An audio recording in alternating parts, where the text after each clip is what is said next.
Bonjour à tous, aujourd'hui nous allons lire l'ouvrage de Rubens Sayens, Le mystère de l'Église, paru aux éditions de l'Institut biblique de Nogent-sur-Marne en 1938.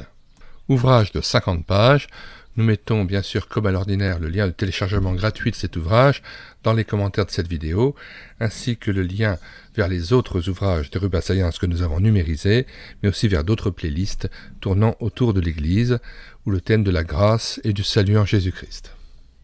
Et puisque la louange et l'adoration par la louange est inséparable de l'Église, nous avons aussi réédité numériquement Sur les ailes de la foi avec partition, qui n'est plus disponible sur le marché. Nous sommes heureux de voir qu'il est régulièrement téléchargé dans le monde entier sur notre site internet médiathèque-chrétienne.fr, site que nous avons bâti en synergie avec cette chaîne YouTube Elle écoutait sa parole, afin d'assurer la réédition numérique gratuite des ouvrages chrétiens épuisés et non réédités comme était cet ouvrage. Écrivez sur la barre de recherche Google médiathèque-chrétienne.fr d'un seul tenant et sans accent. Arrivez sur le site, cliquez sur Livres à télécharger, puis vous faites une recherche par ordre alphabétique d'auteur. Donc vous cliquez sur S pour Sayens, et là vous avez toutes les œuvres de Sayens qui vous sont proposées en téléchargement gratuit. Puis vous cliquez sur Lire, écouter, télécharger une fois trouvé l'œuvre en question, et tout à fait en bas de page, après la présentation de l'ouvrage et les liens que nous vous préconisons, les liens de téléchargement que nous vous conseillons, eh bien vous avez deux onglets, télécharger en PDF ou télécharger en Word. Nous commençons maintenant la lecture audio de cet ouvrage. Le mystère de l'Église. Le plus grand mystère que l'Écriture sainte propose à notre acceptation absolue et sans réserve, c'est le mystère du Christ, c'est-à-dire l'incarnation du Verbe éternel, Fils unique de Dieu, notre rédemption accomplie par sa mort expiatoire, sa résurrection corporelle, son ascension triomphante, son retour prochain et glorieux. Et le mystère le plus grand après celui du Christ, c'est celui de l'Église. Ils sont d'ailleurs inséparables. Le Christ est la tête dont l'Église est le corps. Il est l'époux dont l'Église est l'épouse. Ces deux mystères n'en sont qu'un. On ne peut accepter pleinement le premier sans accepter pleinement le second. Premier chapitre. L'Église, ou Ecclésia, c'est-à-dire l'assemblée des rachetés du Christ, séparée du monde et unie entre eux et à leur chef, par l'amour et par la foi, l'Église a été créée par Jésus-Christ lui-même. Elle existait dans la pensée de Dieu de toute éternité. Les deux seuls passages où Jésus parle de l'Église se trouvent dans l'Évangile selon saint Matthieu. Voici le premier. « Tu es heureux, Simon, fils de Jonas, car ce ne sont pas la chair et le sang qui t'ont révélé cela. » Simon venait de déclarer à Jésus « Tu es le Christ, le Fils du Dieu vivant. » Mais c'est mon Père qui est dans les cieux. Et moi, je te dis que tu es Pierre, et que sur ce roc je bâtirai mon église, et que les portes du séjour des morts ne prévaudront point contre elle. Je te donnerai les clés du royaume des cieux. Ce que tu lieras sur la terre sera lié dans les cieux, et ce que tu délieras sur la terre sera délié dans les cieux. Matthieu 16, versets 18 à 19. En laissant de côté, pour le moment, la question si discutée de la primauté de Pierre que l'Église romaine base sur cet unique verset, constatons que Jésus parle ici de son Église, par où il entend, à n'en pas douter, l'ensemble de ceux qui devaient croire en lui et se recruter dans tous les pays du monde jusqu'à la fin des temps. L'Église ainsi comprise est une assemblée idéale qui n'a jamais encore été réunie. Elle forme le corps mystique dont le Christ est la tête. Éphésiens 1, 23. Que nous citons en contexte élargi, un verset cité comme cela en dehors du contexte n'a pas de sens. Et donc nous lisons Éphésiens 1 à partir du verset 15.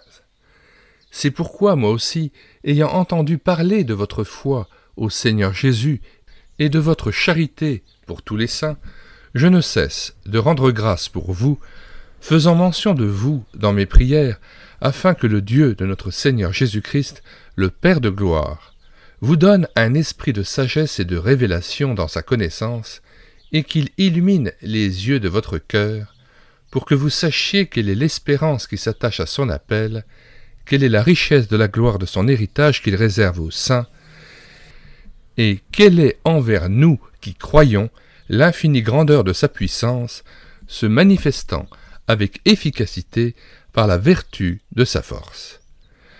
Il l'a déployé en Christ, en le ressuscitant des morts et en le faisant asseoir à sa droite dans les lieux célestes, au-dessus de toute domination, de toute autorité, de toute puissance, de toute dignité et de tout nom qui se peut nommer, non seulement dans le siècle présent, mais encore dans le siècle à venir.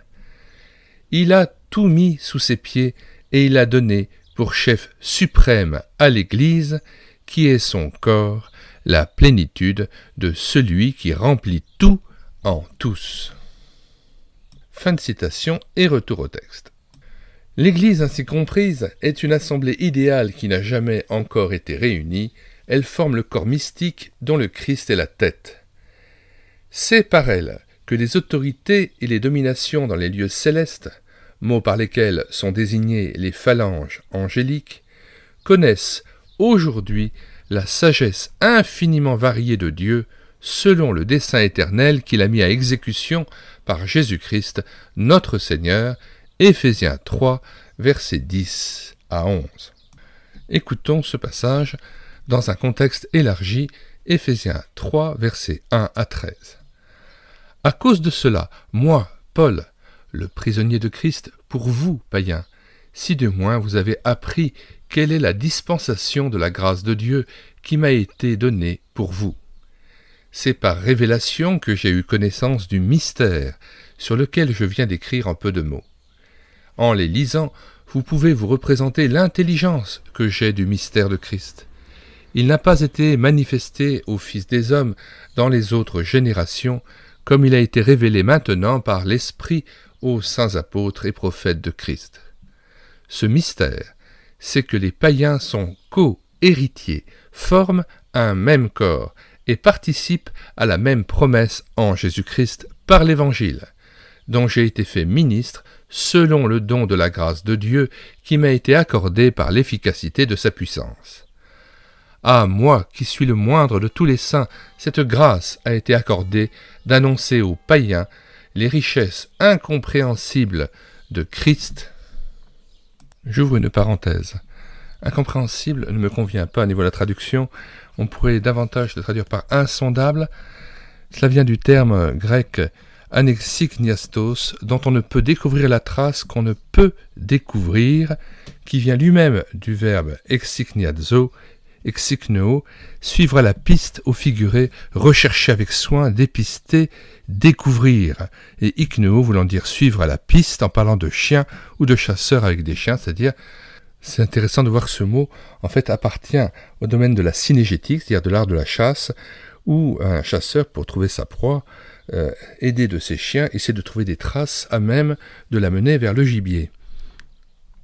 Or, ici, il est dit que cette richesse est insondable.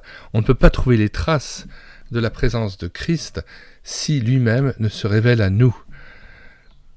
On a beau essayer de dépister, de trouver les traces, la présence de Christ, si ce n'est pas lui qui se révèle à nous, si le mystère de Christ ne nous est pas révélé, nous ne sommes incapables d'en sonder les profondeurs.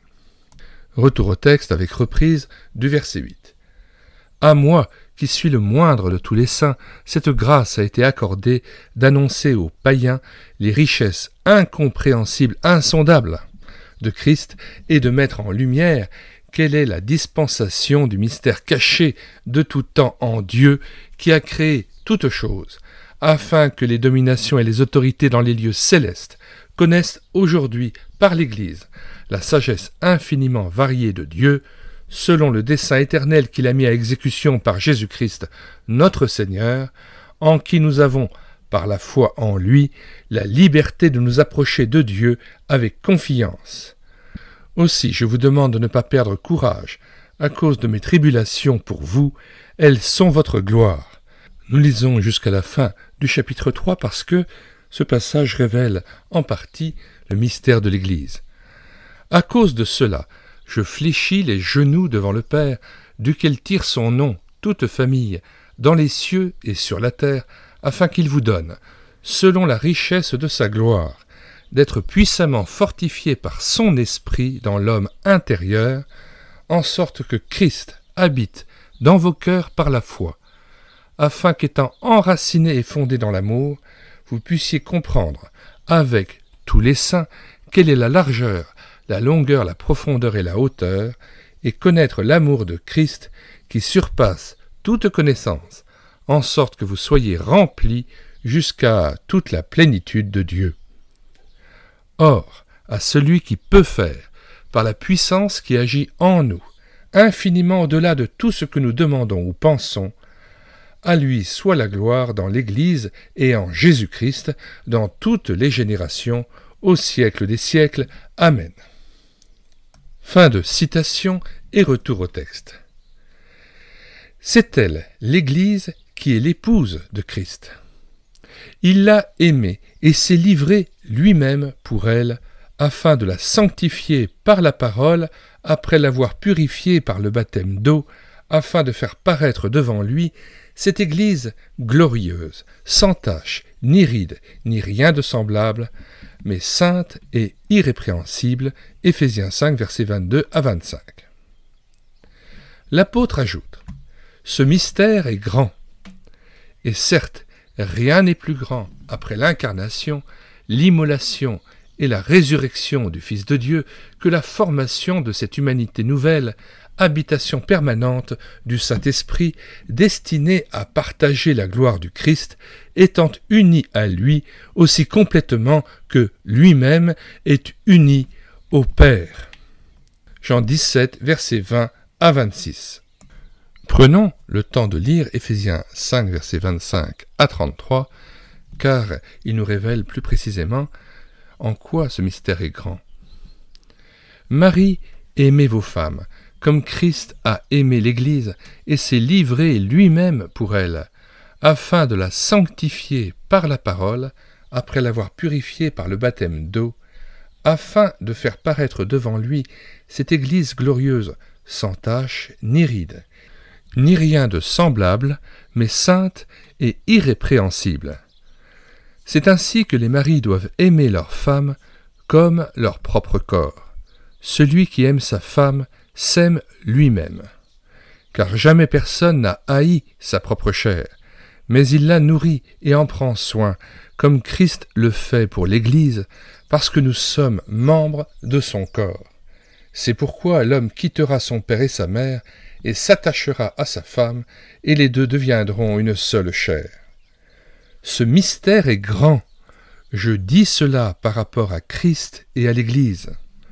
Du reste, que chacun de vous aime sa femme comme lui-même, et que la femme respecte son mari. Fin de citation. Et retour au texte.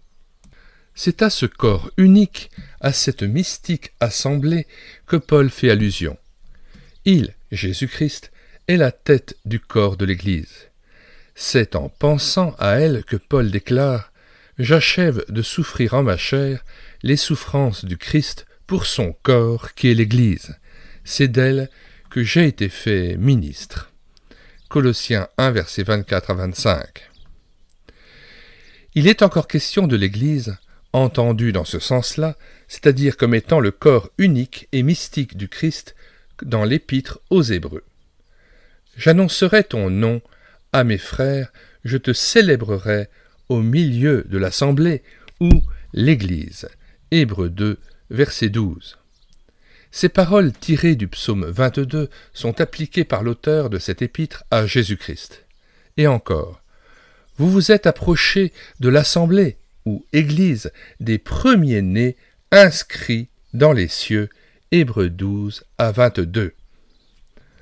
Alors, pour éviter de trop alourdir les citations, nous nous contenterons de lire Hébreux 12, versets 18 à 24.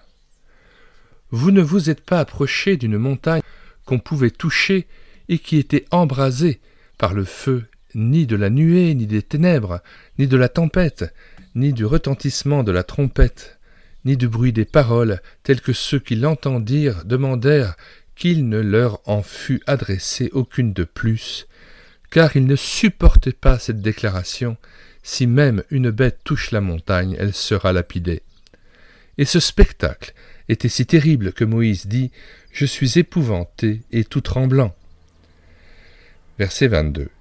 Mais vous vous êtes approchés de la montagne de Sion, de la cité du Dieu vivant, la Jérusalem céleste, des myriades qui forment le cœur des anges, de l'assemblée des premiers-nés inscrits dans les cieux, du juge, qui est le Dieu de tous, des esprits des justes, parvenus à la perfection, de Jésus, qui est le médiateur de la nouvelle alliance, et du sang de l'aspersion, qui parle mieux que celui d'Abel.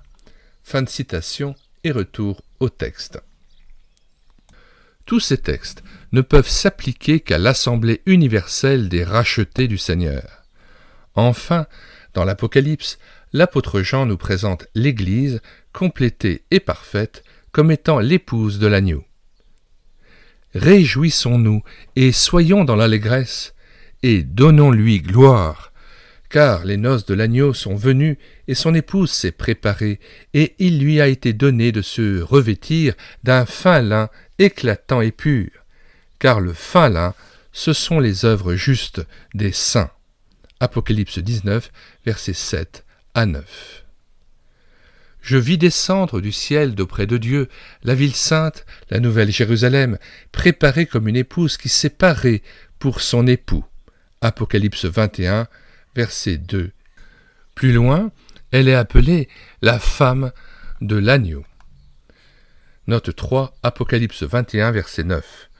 Puis un des 7 anges qui tenait les 7 coupes remplies des 7 derniers fléaux vint, et il m'adressa la parole en disant « Viens, je te montrerai l'épouse, la femme de l'agneau. » Voir aussi Apocalypse 22, verset 17. Et l'Esprit et l'épouse disent « Viens », et que celui qui entend dise « Viens », et que celui qui a soif vienne, que celui qui veut prenne de l'eau de la vie gratuitement. Fin de citation, retour au texte avec reprise de la phrase. Plus loin, elle est appelée la femme de l'agneau et décrite sous l'aspect de la ville sainte, Jérusalem, qui descend du ciel d'auprès de Dieu, ayant la gloire de Dieu. La description de cette cité est donnée tout au long de ce chapitre et du suivant, qui sont les 2 derniers du Nouveau Testament et, par conséquent, de la Bible. Par tous ces passages, il est abondamment prouvé que, dans la pensée du Seigneur, l'Église est un corps aux membres multiples qui grandit par l'action constante du Saint-Esprit. Ce corps ne peut avoir que des membres saints, tous croyants authentiques, tous véritablement régénérés. Leurs noms, par la prescience de Dieu, ont été de toute éternité inscrits dans les cieux.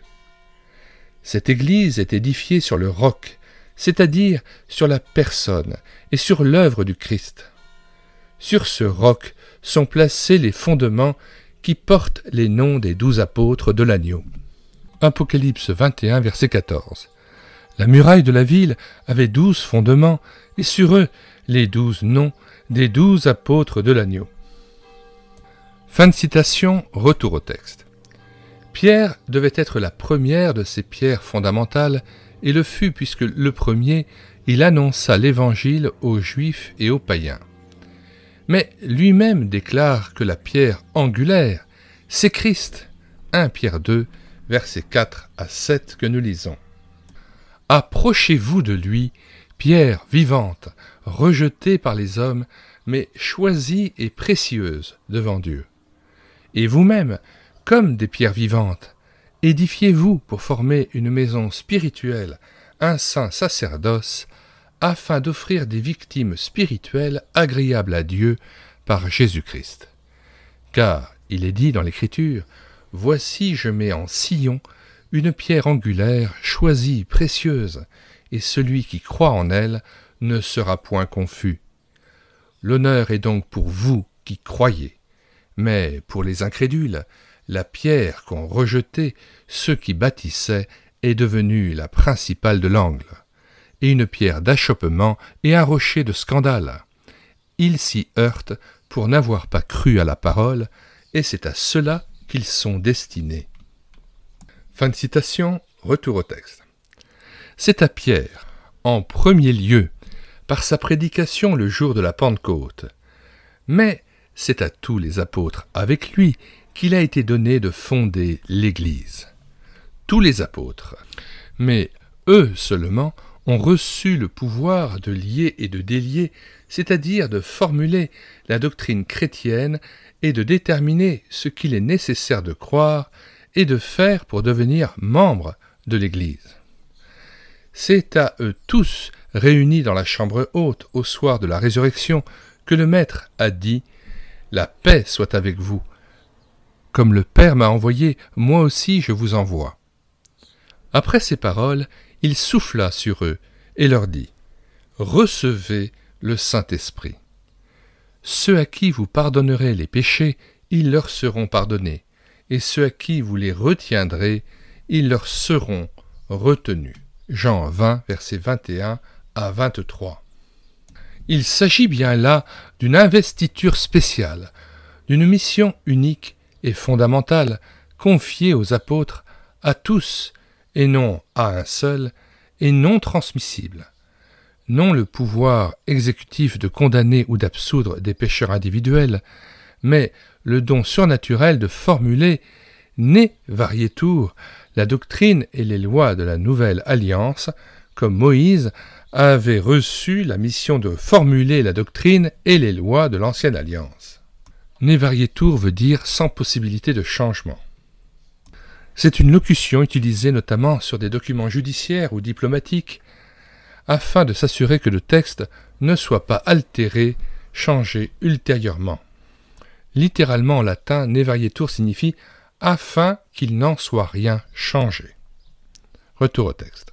Et c'est ainsi que nous avons un livre unique, la Bible, en vertu d'un charisme unique, l'inspiration plénière des prophètes et des apôtres. L'Église, dans son sens universel, n'est donc sous aucune autre autorité que celle du Christ et de ses apôtres. Elle n'a point de gouvernement temporel. Ni pape, ni évêque, ni concile, ni synode ne peuvent tenir la place des apôtres, dont les écrits perpétuent l'autorité seule infaillible. L'Église n'a point de temple visible. Ses membres sont tous prêtres, hommes et femmes, car en Christ, ces distinctions n'existent pas. Tous sont assis par la foi dans les lieux célestes en Jésus-Christ. Éphésiens 2, verset 6. Nous citons ce passage dans un contexte élargi, Éphésiens 2, à partir du verset 4. « Mais Dieu qui est riche en miséricorde, à cause du grand amour dont il nous a aimés, nous qui étions morts par nos offenses, nous a rendus à la vie avec Christ. C'est par grâce que vous êtes sauvés. Il nous a ressuscités ensemble et nous a fait asseoir ensemble dans les lieux célestes en Jésus-Christ, afin de montrer dans les siècles à venir l'infinie richesse de sa grâce par sa bonté envers nous en Jésus-Christ. Car c'est par la grâce que vous êtes sauvés par le moyen de la foi, et cela ne vient pas de vous, c'est le don de Dieu. Ce n'est point par les œuvres, afin que personne ne se glorifie, car nous sommes son ouvrage, ayant été créés en Jésus-Christ, pour de bonnes œuvres que Dieu a préparées d'avance, afin que nous les pratiquions. » Fin de citation, retour au texte. Il est vrai que l'Église n'est pas encore toute formée. Le nombre de ses membres s'accroît tous les jours par la propagation de l'Évangile. Mais leurs noms sont écrits d'avance au livre de vie, et rien ne peut les en effacer. Nul n'a fait ou ne fera partie de l'Église sans en avoir le droit en vertu de l'élection divine. Car ceux que Dieu a connus d'avance, il les a aussi prédestinés à être semblables à l'image de son Fils, et ceux qu'il a prédestinés, il les a aussi appelés, et ceux qu'il a appelés, il les a aussi justifiés, et ceux qu'il a justifiés, il les a aussi glorifiés. Romains 8, versets 28 à 30. Cette élection divine a produit en tous ceux qui en étaient les objets le vouloir et le faire. Cette expression nous vient de Philippiens 2, versets 12 à 14. Ainsi, mes bien-aimés, comme vous avez toujours obéi, travaillez à votre salut avec crainte et tremblement, non seulement comme en ma présence, mais bien plus encore maintenant que je suis absent. Car c'est Dieu qui produit en vous le vouloir et le faire selon son bon plaisir. Faites toutes choses sans murmure ni hésitation, afin que vous soyez irréprochables et purs, des enfants de Dieu irrépréhensibles au milieu d'une génération perverse et corrompue, parmi laquelle vous brillez comme des flambeaux dans le monde, portant la parole de vie. Et je pourrai me glorifier au jour de Christ de n'avoir pas couru en vain, ni travaillé en vain. Fin de citation, retour au texte. Cette élection divine a produit en tous ceux qui en étaient les objets le vouloir et le faire. C'est librement et volontairement que les pécheurs viennent à Jésus pour être lavés de leurs péchés par son sang. C'est librement qu'ils se repentent et croient. Et cependant, en se donnant librement, ils ne font qu'obéir simplement à l'attraction souveraine de la grâce. L'Église, avons-nous dit, n'est pas encore au complet. Elle le sera lors de l'avènement glorieux de notre Seigneur et Sauveur Jésus-Christ. C'est alors qu'elle paraîtra dans la perfection de sa divine beauté. Les sépulcres de ceux qui sont morts en Christ, entre guillemets, s'ouvriront.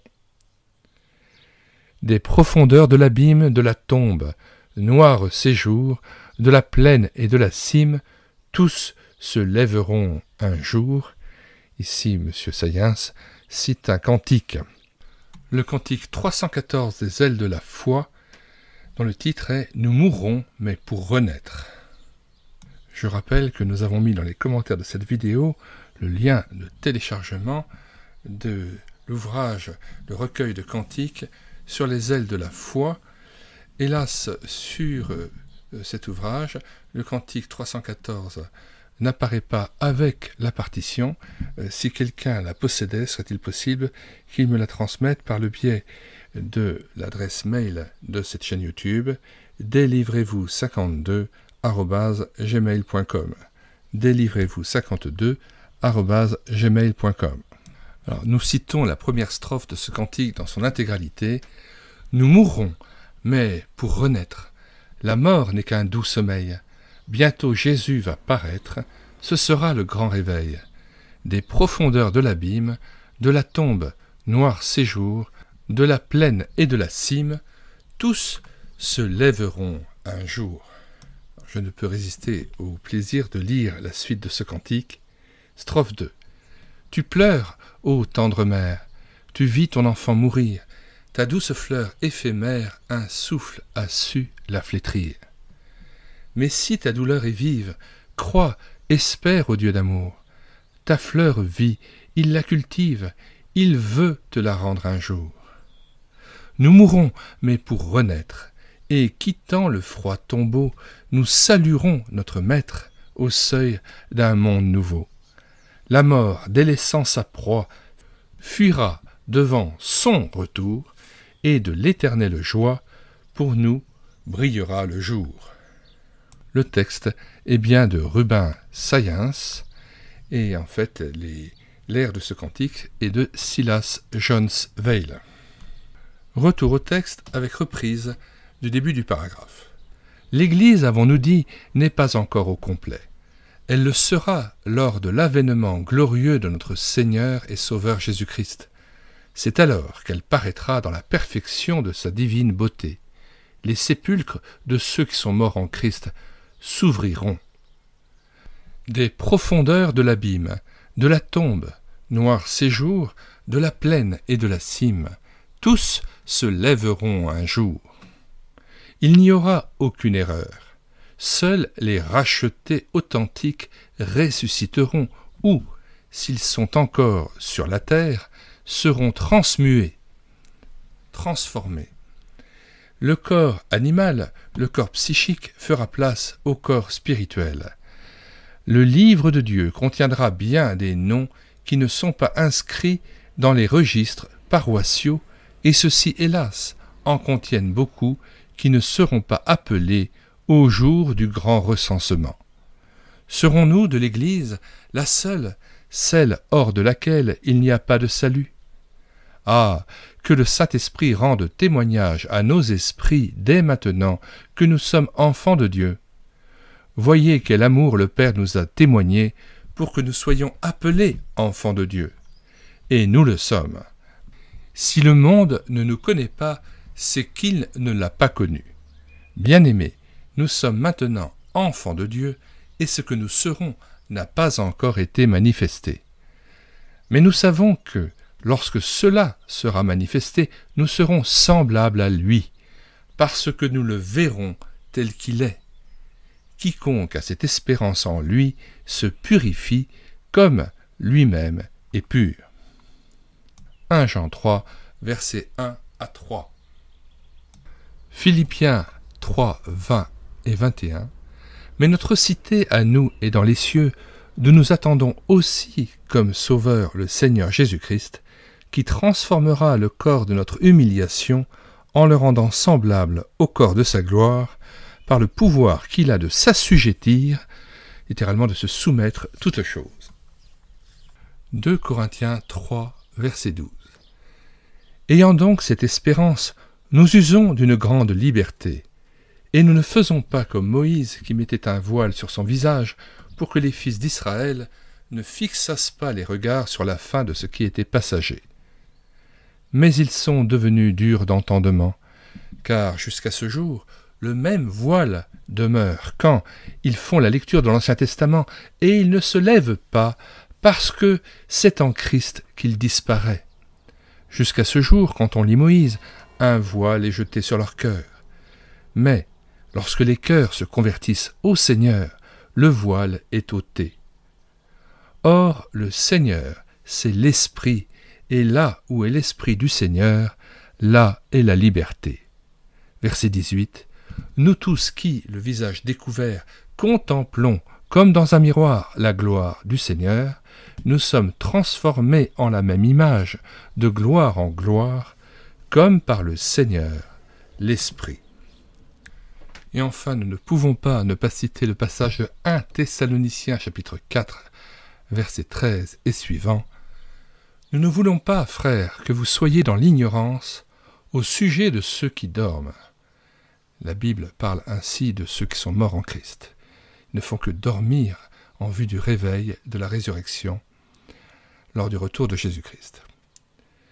Nous ne voulons pas, frères, que vous soyez dans l'ignorance au sujet de ceux qui dorment, afin que vous ne vous affligiez pas comme les autres qui n'ont point d'espérance. Car, si nous croyons que Jésus est mort et qu'il est ressuscité, croyons aussi que Dieu ramènera par Jésus et avec lui ceux qui sont morts. Voici en effet ce que nous vous déclarons d'après la parole du Seigneur, nous les vivants, restés pour l'avènement du Seigneur, nous ne devancerons pas ceux qui sont morts.